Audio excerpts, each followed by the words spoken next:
اب میں دعوت دیتا ہوں مسائل نمبر 7 محمد ابراہیم چلوڑ کو اس شعر کے ساتھ کہ بات یہ کارگر ہے سمجھا کر دل سے رشتہ زبان کا پیدا کر. بات یہ کارگر ہے سمجھا کر دل سے رشتہ زبان کا پیدا کر. تیری تقدیر تجھ پہ ناز کرے تیری تقدیر تجھ پہ ناز کرے قطرہ قطرہ مثال دریا کر. محمد ابراہیم الحمد لله رب العالمين والصلاة والسلام على سيد الأنبياء والمرسلين وعلى آله وأصحابه أجمعين. أما بعد فأعوذ بالله من الشيطان الرجيم. بسم الله الرحمن الرحيم.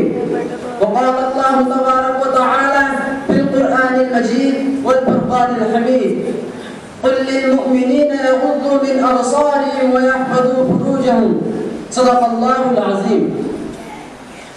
کبھی انٹرنیٹ چلاتا ہے کبھی فیس بک چلاتا ہے کبھی انٹرنیٹ چلاتا ہے کبھی فیس بک چلاتا ہے.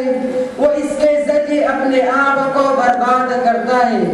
اسے کہہ دو اسے کہہ دو اس کا ذرہ ذرہ انسان کو ہلاک کرتا ہے. اسے کہہ دو اس کا ذرہ ذرہ انسان کو ہلاک کرتا ہے. وہ پاگل دن رات اس میں لگ کر اپنے آپ کو برباد کرتا ہے. صدر محترم اور اسٹیج پر رونق افروز علماء کرام وہ معزز سامعین نظام، آج میں اس پرنور محفل میں دور حاضر میں امڑتے ہوئے فتنوں کا تذکرہ کروں گا. مجھے امید ہے کہ آپ حضرات میری اس تقریر کو بغور سماعت فرما کر اس پر عمل کرنے کی کوشش کریں گے. شمع اسلام کے پروانوں، آج کے دور میں دور حاضر میں فتنوں کا ایک سیلاب امڑتا ہوا آ رہا ہے. پتہ نہیں کہ کہاں جا کر رہے گا. رسائل ہے، اخبارات ہے، ثقافت کے ادارے ہیں، کئی تعمیر نو کے نام پر تقریب دین ہے، کئی عقائد اسلامیہ پر حملے ہیں، کئی احکام شریعت سے انکار ہے، کئی انکار سنت کا زور ہے، کئی تحریف قرآن کا فتنہ ہے، کئی جواز سود و تحلیل قمر کے فتوے ہیں، کئی آج کے دور میں موبائل کا فتنہ وجود پذیر ہو رہا ہے، کئی میوزک و ڈانس کو حلال سمجھا جا رہا ہے. آج کے دور میں جو فتنہ وجود پذیر ہو رہا ہے وہ ہے موبائل کا فتنہ جو نہایت ہی خطرناک اور بھیانک ہے، جس کے ذریعے رقص موسیقی اور گانا بجانا عام ہو چکا ہے.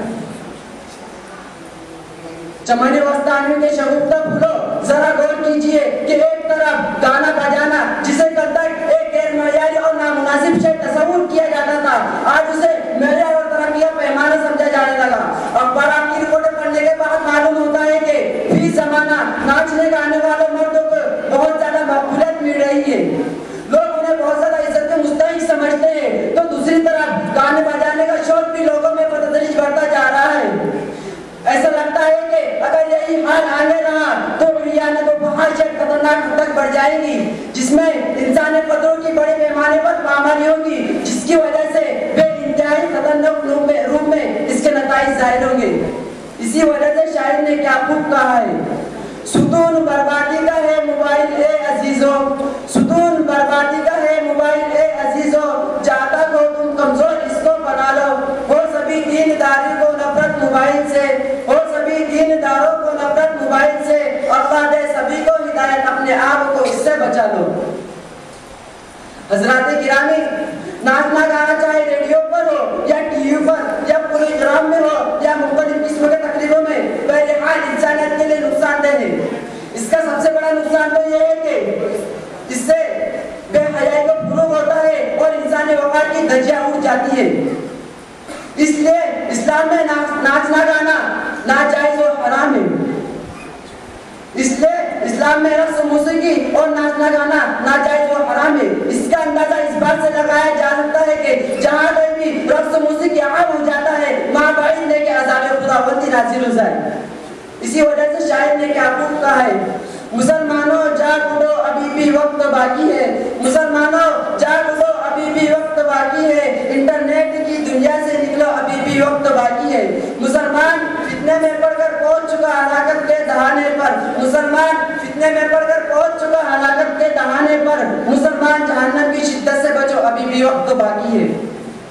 حضرات گرامی، دور حاضر میں دشمنان اسلام اور یہودی تحریکوں کا سب سے زیادہ زور اسی امروں پر مرکوز ہے کہ ایسے آلات بنائے جائے جو ایمان والوں کے دل سے نور ایمان کو سلب کر لے. چنانچہ انہوں نے آج کی اس دنیا میں دور حاضر میں ایک محرک آلہ انٹرنیٹ اور فیس بک اور واٹس ایپ کے نام سے ایجاد کیا